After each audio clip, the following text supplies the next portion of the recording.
Assalamualaikum warahmatullahi wabarakatuh. Perkenalkan, nama saya Aisalsa Agustina dengan NIM 226220084.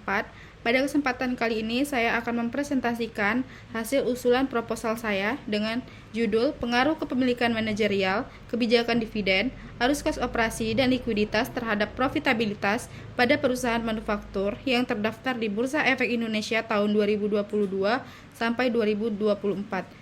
Sebelumnya, yang terhormat Bapak Muhammad Isa Alam Syahbana, SEMAK CPFRA. Baiklah, bab 1 pendahuluan yang berisi latar belakang, rumusan masalah, tujuan penelitian, dan kegunaan penelitian. Latar belakang yang pertama yaitu subsektor manufaktur F&B merupakan penggerak utama ekonomi Indonesia. Yang kedua, kontribusi signifikan dalam penyerapan tenaga kerja dan pertumbuhan ekspor. Yang ketiga, profitabilitas menjadi indikator kunci kinerja keuangan perusahaan. Alasan pemilihan masalah ini adalah karena profitabilitas merupakan salah satu indikator utama dalam menilai kesehatan finansial perusahaan, serta menjadi perhatian utama bagi investor, manajemen, dan kreditur. Selain itu, adanya perbedaan hasil penelitian sebelumnya terkait pengaruh variabel-variabel tersebut terhadap profitabilitas menunjukkan perlunya penelitian lebih lanjut dengan data terbaru dan konteks yang lebih spesifik. Berikut merupakan fenomena gap dalam penelitian ini, yaitu persentase return on asset atau ROA tahun 2022 sampai 2024 dalam perusahaan subsektor F&B di Bursa Efek Indonesia. Yang pertama yaitu dengan kode perusahaan ICBP dengan persentase di tahun 2022 sebesar 12%, 2023 sebesar 10%, dan 2024 sebesar 11%.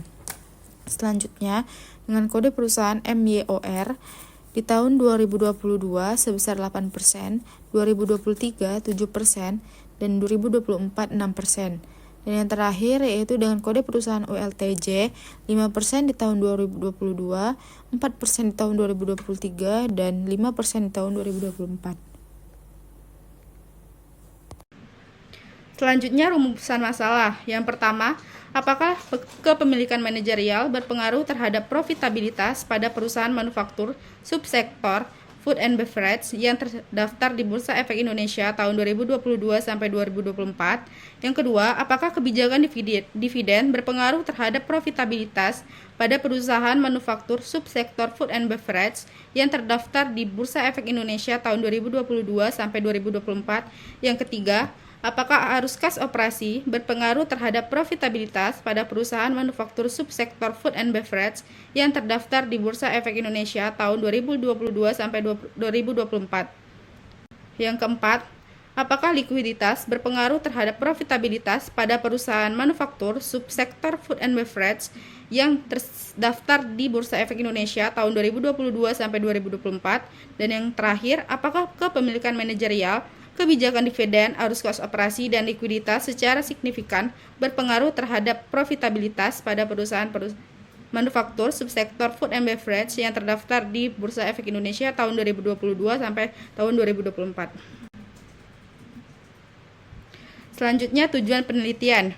Yang pertama, untuk mengetahui pengaruh kepemilikan manajerial terhadap profitabilitas pada perusahaan manufaktur subsektor Food and Beverage yang terdaftar di Bursa Efek Indonesia tahun 2022 sampai 2024. Yang kedua, untuk mengetahui pengaruh kebijakan dividen terhadap profitabilitas pada perusahaan manufaktur subsektor Food and Beverage yang terdaftar di Bursa Efek Indonesia tahun 2022 sampai 2024. Yang ketiga, untuk mengetahui pengaruh arus kas operasi terhadap profitabilitas pada perusahaan manufaktur subsektor Food and Beverage yang terdaftar di Bursa Efek Indonesia tahun 2022 sampai 2024. Selanjutnya, untuk mengetahui pengaruh likuiditas terhadap profitabilitas pada perusahaan manufaktur subsektor F&B yang terdaftar di Bursa Efek Indonesia tahun 2022 sampai 2024. Dan yang terakhir, untuk mengetahui apakah pengaruh kepemilikan manajerial, kebijakan dividen, arus kas operasi, dan likuiditas secara signifikan terhadap profitabilitas pada perusahaan manufaktur subsektor F&B yang terdaftar di Bursa Efek Indonesia tahun 2022 sampai 2024. Manfaat penelitian yang pertama dapat menjadi bukti teoritis dan memberikan kontribusi dalam pengembangan penelitian sebelumnya. Dan yang kedua, hasil penelitian ini dapat dipergunakan sebagai masukan atau bahan pembanding bagi peneliti yang lain untuk melakukan penelitian sejenis ataupun penelitian yang lebih luas. Bab 2, tinjauan pustaka yang berisikan tinjauan pustaka, kerangka pemikiran dan hipotesis. Tinjauan pustaka dengan variabel Y yaitu profitabilitas. Profitabilitas merupakan suatu hal yang mengacu pada kemampuan perusahaan untuk mendapatkan keuntungan atau laba dari sebuah penjualan. Rama tahun 2021. Selanjutnya, variabel X1 yaitu kepemilikan manajerial.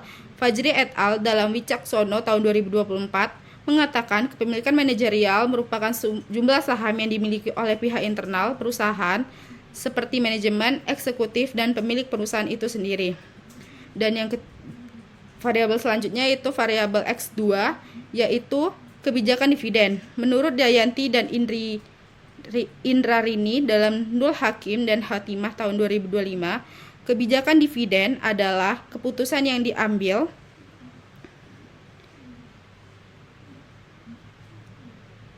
oleh manajemen perusahaan untuk menentukan proporsi laba yang akan dibagikan kepada pemegang saham dan berapa bagian yang akan disimpan sebagai laba ditahan untuk diinvestasikan kembali. Selanjutnya, variabel X3 yaitu arus kas operasi. Menurut Samrin 2016, arus kas operasi mencerminkan penerimaan dan pengeluaran kas yang terkait dengan transaksi operasional perusahaan.